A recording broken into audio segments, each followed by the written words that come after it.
Campomarzo, le paludi del degrado, ma le telecamere di sorveglianza sono puntate sull'outlet veneto della droga. Agli occhi elettronici non sfuggono due uomini sospetti. Gli si avvicina una ragazza a cui passano qualcosa.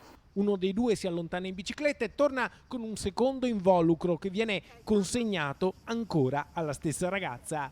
Gli agenti del nucleo operativo speciale con due pattuglie antidegrado entrano in azione. La giovane, una 23enne, viene fermata. Lei consegna spontaneamente 1 grammo di marijuana e solo al comando, grazie alla perquisizione, viene ritrovato il secondo involucro che contiene 0,34 grammi di eroina. Contemporaneamente scatta il controllo dei due pusher, un 23enne e un 31enne, denunciati per concorso in spaccio di sostanze stupefacenti. Il denaro, frutto delle ultime vendite, circa 60 euro, è stato sequestrato.